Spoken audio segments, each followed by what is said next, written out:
My name is Rowdy, and this is my story. My name is Tamara, and this is my story.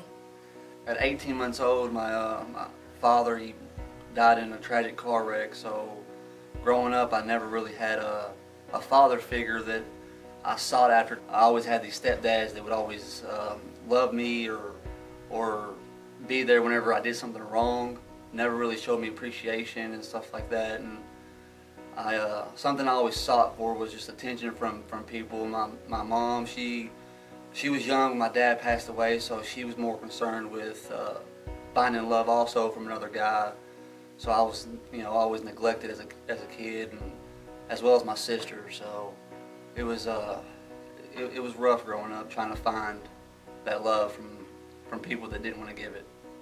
I was 9 years old the very first time I ever smoked marijuana, drunk some liquor, smoked a cigarette, and I got the cops called on me all in the same night. At 9? At 9 years old. After I was 9 years old and I experienced that for the first time, and not knowing the true definition of life, I also started to feel the acceptance of, something that I thought was love from people that were there for me, that was giving me drugs and alcohol and cigarettes and stuff like that, and it just started being a domino effect. And because of that, I started, doing, hard drugs such as methamphetamines, crack cocaine, pills, Xanaxes, Lortabs, and was a heavy drinker to, I did all those to really hide, what was going on the inside, but also feeling the acceptance of the people that I was doing it with.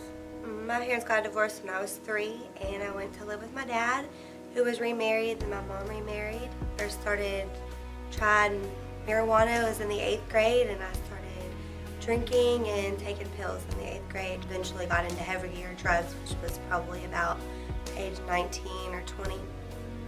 And how did you and Rowdy meet? We met through a mutual friend at a party.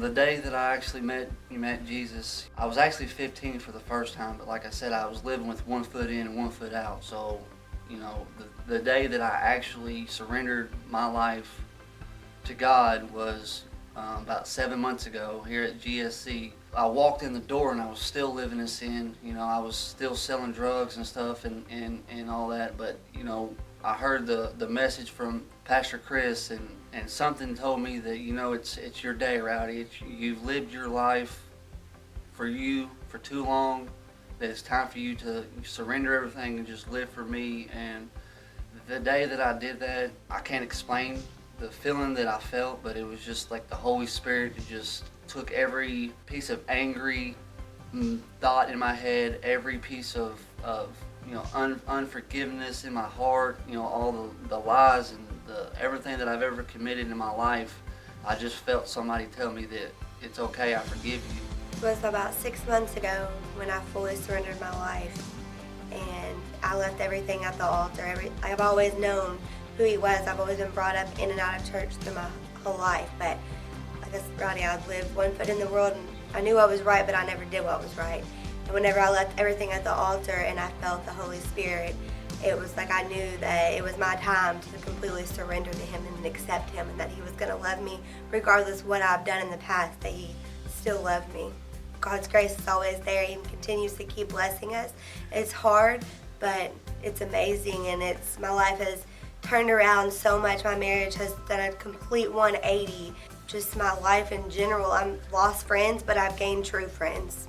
I'm happier. I'm not angry.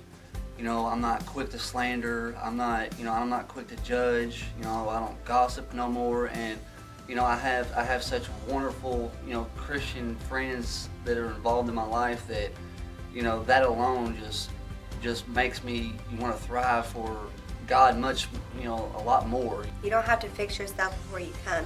You can come to him a whole mess and he'll do the fixing. You just have to surrender yourself to him. Come as you are. You have to wholeheartedly want this and thrive for it. Without God in your life, you're never going to be truly happy. You're never going to live life.